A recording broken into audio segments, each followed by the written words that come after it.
Après cette vidéo, je risque certainement d'avoir tous les coachs de la Terre sur le dos, mais c'est pas grave, j'assume. Euh, J'assume parce que c'est important et parce que je pense que euh, voilà, le coaching, c'est une discipline récente, que en fait, dans le coaching, on fait plein d'erreurs et qu'il y a une dimension spirituelle qui n'est pas du tout prise en compte par beaucoup de coachs et qu'en fait, on peut maintenir les gens dans un cycle qui ne leur sert à rien et sans vraiment leur apporter de solutions concrètes. Et moi, ça a été le cas dans ma vie, parce que je me suis fait coacher, j'ai fait de la thérapie, et en fait, il y avait des trucs sur lesquels je n'arrivais pas à avancer. Okay.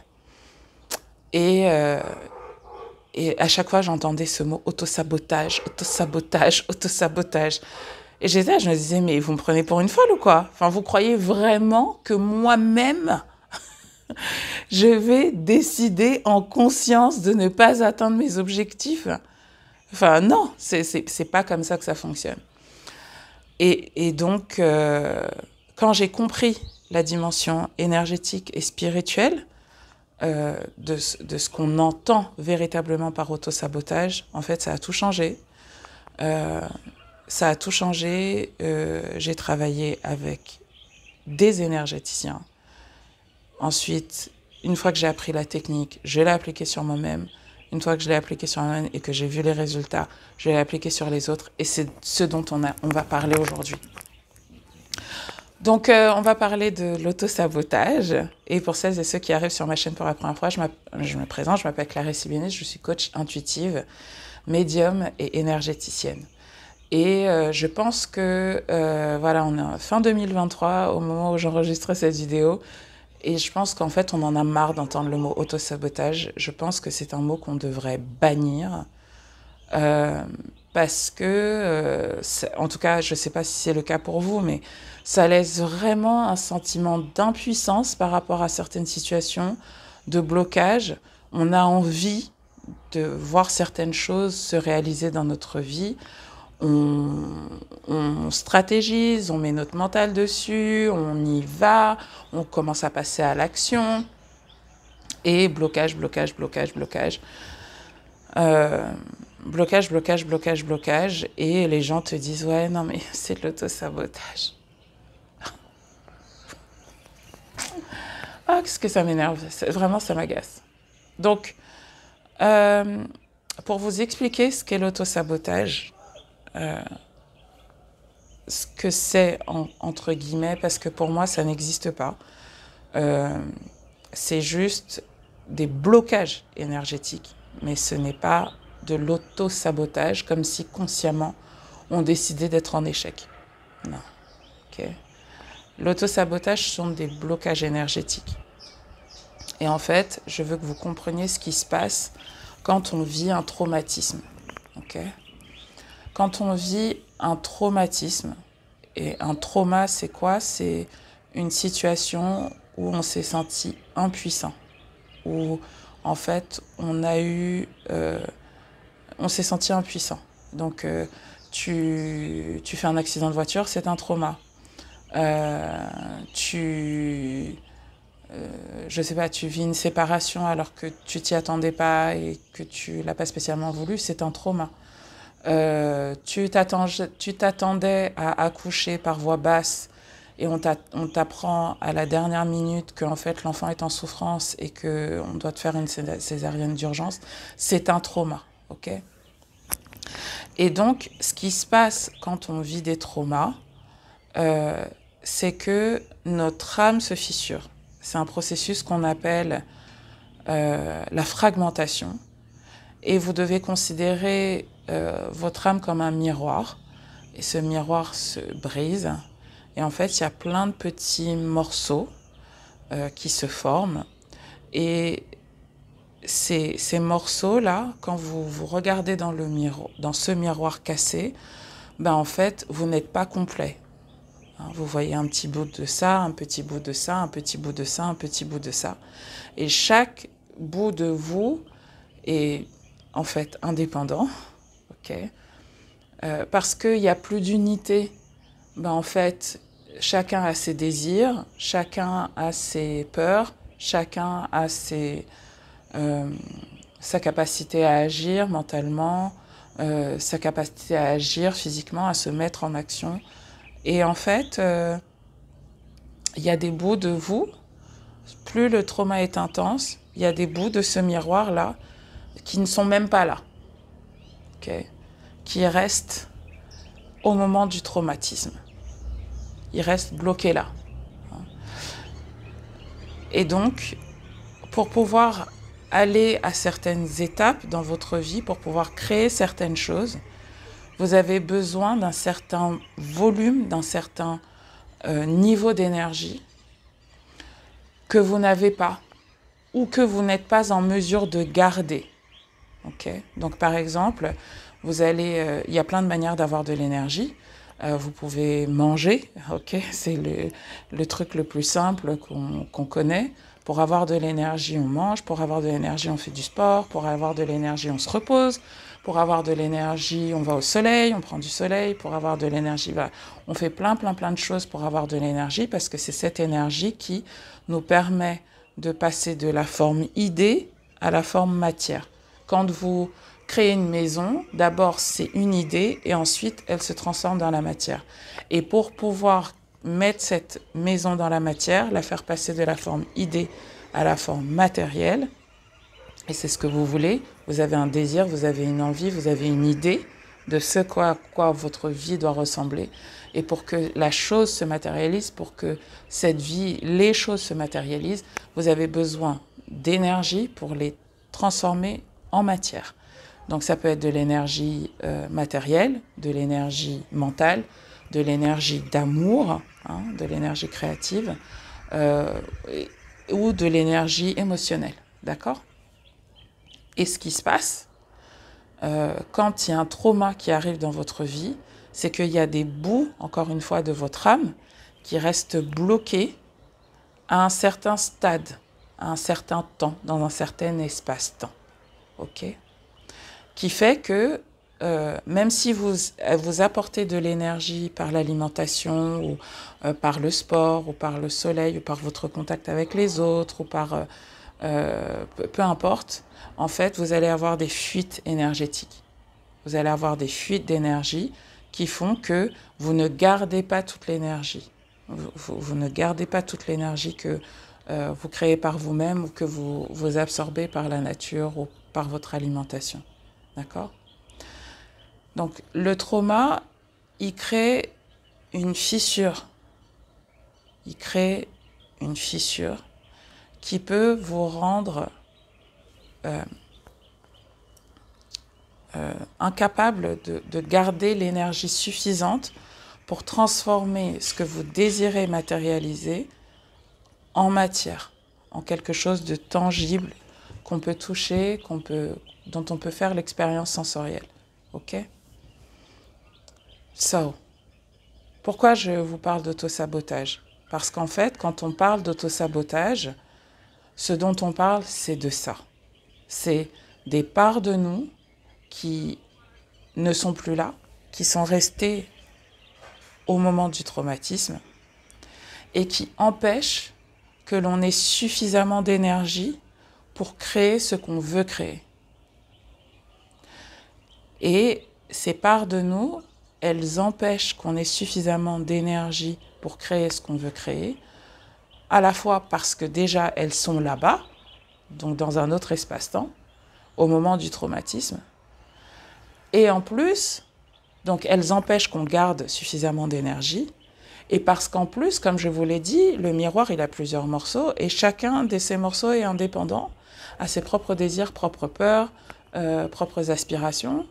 Et donc, ce morceau-là de votre âme, il n'a peut-être pas envie que vous arriviez là où vous voulez arriver. Et cette part de vous, ou ces parts de vous, je les appelle, et on les appelle en thérapie holistique, nos parts gardiennes. Ce sont les parts de nous qui nous retiennent là où nous sommes pour rester dans leur zone de confort. Parce que là où elles sont, au moins, elles maîtrisent ce qui s'y passe. Okay. Là où elles sont, même si elles se sont senties impuissantes, ben, en fait, elles sont là.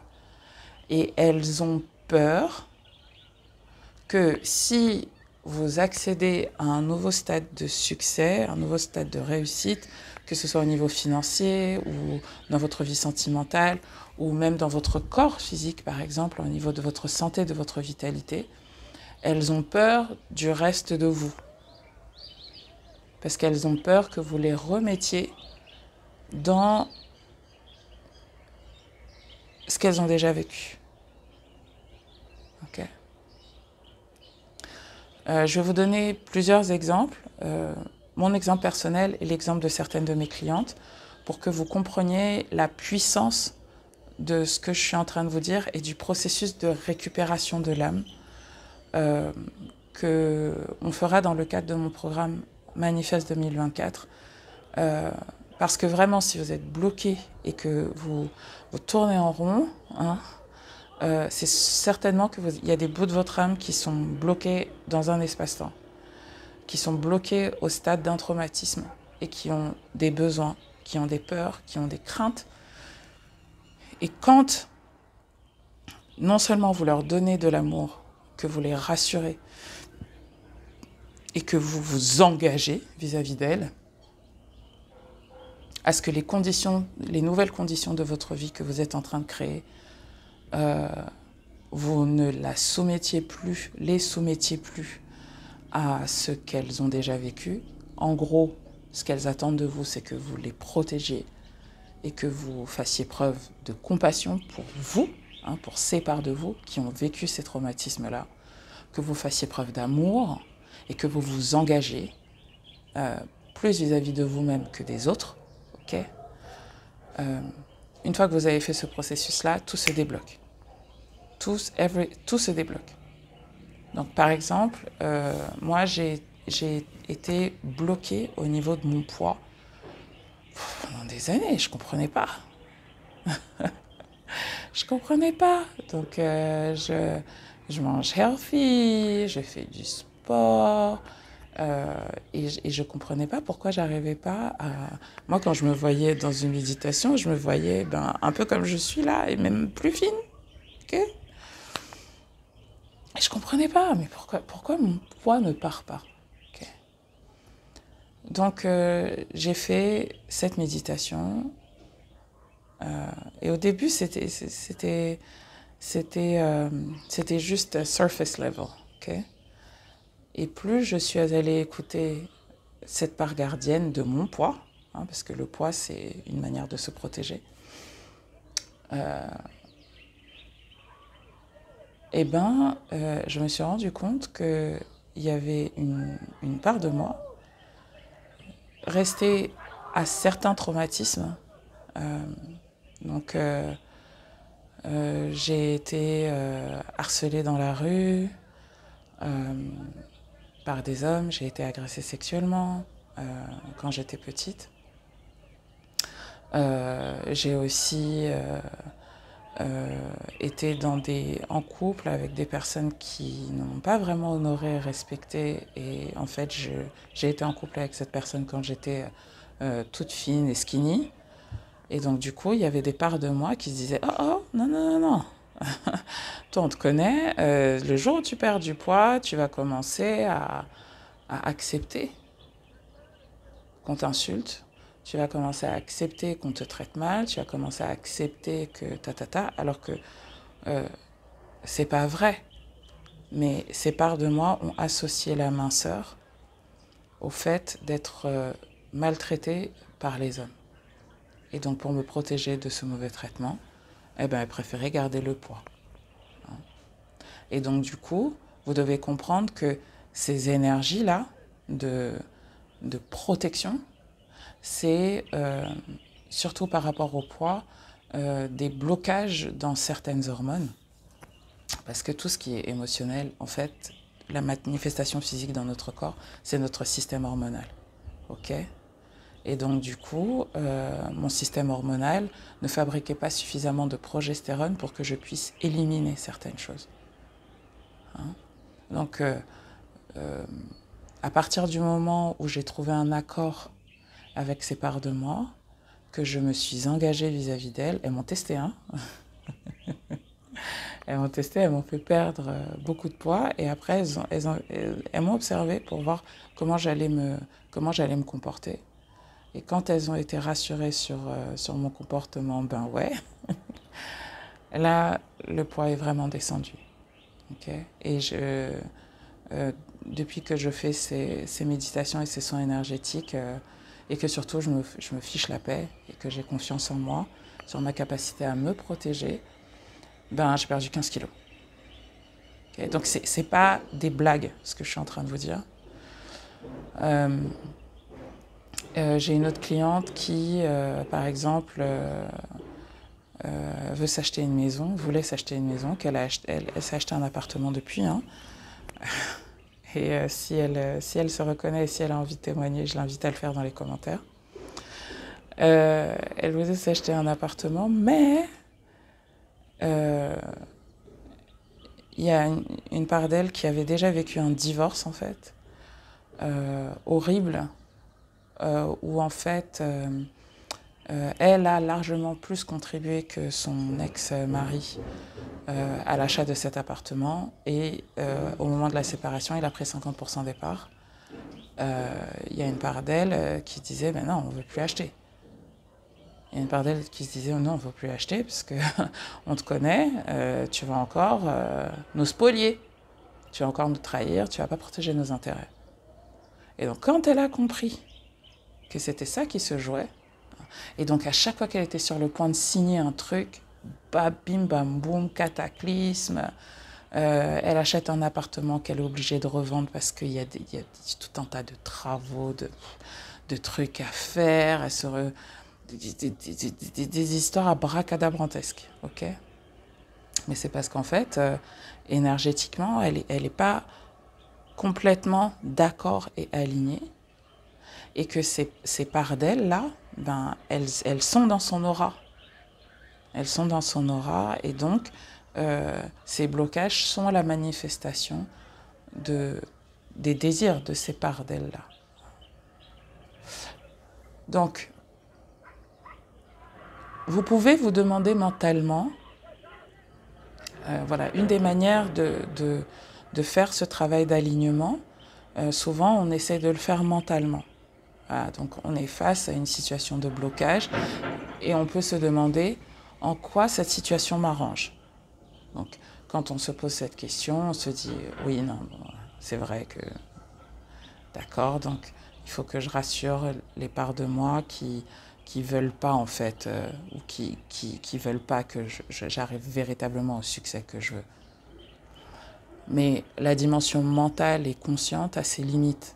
Parce que, encore une fois, je vous ai expliqué que souvent, c'est des traumas qui nous conduisent à avoir une aura qui n'est pas totalement au clair sur ce qu'on veut, hein, et qui, du coup, manifeste aussi des désirs inconscients qui vont à l'encontre de nos désirs conscients. Ok ? Et donc, du coup, il faut aller dans la dimension énergétique pour pouvoir se libérer de ces blocages-là. Et souvent, les gens, quand ils ont des situations de blocage, et ça, c'est un piège dans lequel je veux vraiment vous exulter, vous inviter à éviter de tomber, ils vont se dire, on m'a marabouté.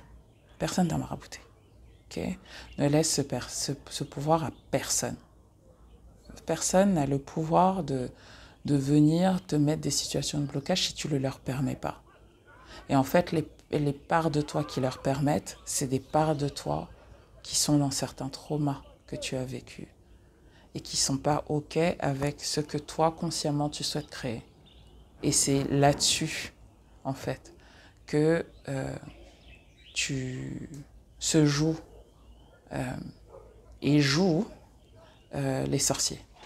Ils ont besoin d'une faille pour pouvoir t'atteindre, et cette faille, c'est toi qui en as la clé.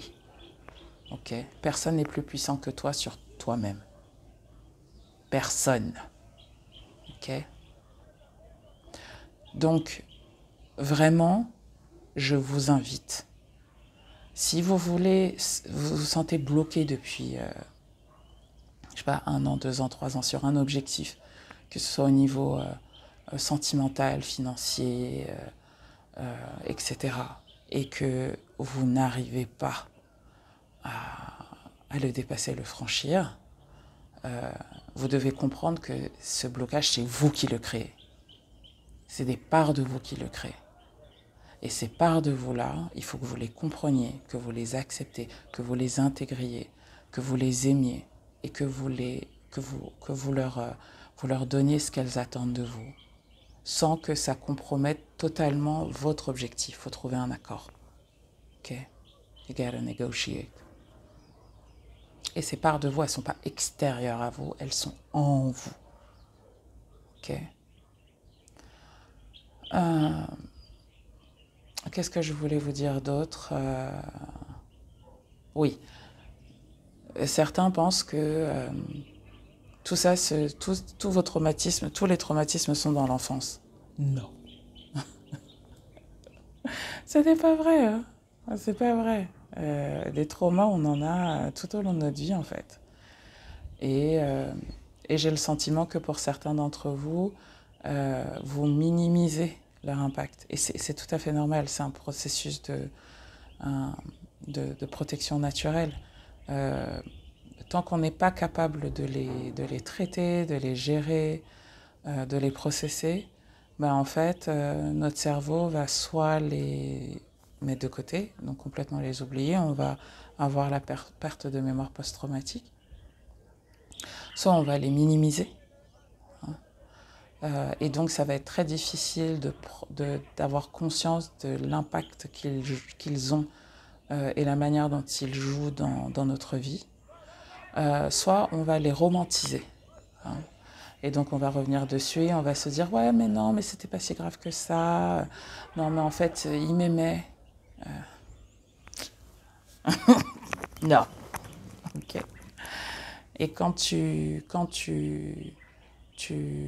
vas voir ces parts de toi, tu es inarrêtable. Tu es inarrêtable pourquoi? Parce que, en fait, vous travaillez ensemble maintenant. Parce que vous mettez en place un accord win-win entre ces différentes parts de toi et qu'elles ont toutes autant intérêt que toi à ce que vous réussissiez. Et vous avancez de concert, il n'y a plus d'antagonisme. Hein. Il n'y a plus d'antagonisme, il n'y a plus de stop and go. Okay? De sensation de je fais 2 pas en avant et 10 pas en arrière. Il n'y a plus ça. Il n'y a plus ça. On avance tranquillement à notre rythme. Et en fait, il n'y a pas besoin de forcer. Okay? Il y a juste besoin de suivre son intuition et de suivre son cœur et d'être dans le flot de la vie. Et tu verras que si tu processes comme ça, les choses vont se débloquer une à une en fait. Et tu vas être surpris de la manière dont les choses se déroulent dans ta vie une fois que tu as entendu et écouté ces parts de toi qui ne veulent pas que tu réussisses. Si ça t'intéresse de faire ce processus, je t'invite à rejoindre Manifeste 2024. Le lien se trouvera dans la description et dans le premier commentaire sur cette vidéo. Si tu as déjà fait ce processus avec moi ou avec un autre thérapeute, n'hésite pas à en parler dans les commentaires parce que moi, j'aurais vraiment aimé qu'on m'explique ces choses plus tôt dans ma vie. J'aurais vraiment aimé que certaines personnes me disent que ça marche vraiment et que c'est une des clés les plus importantes pour guérir en fait. Parce que la guérison, c'est Tu le fais pas juste pour te dire, ouais, ça y est, je suis guérie. Tu le fais pour fonctionner au niveau optimal de tes capacités. Je ne dis pas au niveau maximal. Ok, je ne suis pas une maximaliste. Je suis pour l'équilibre, l'harmonie et la maths. Et donc, il y a toujours un optimum. Et si une part de toi a des désirs et que tu es confronté à tes blocages, c'est parce que ces parts de toi t'appellent et qu'elles attendent de toi que tu viennes leur donner l'énergie d'amour, la compassion et que tu arrêtes d'attendre que quelqu'un d'autre te sauve. Allez, passez une bonne journée et à bientôt. Ciao, ciao.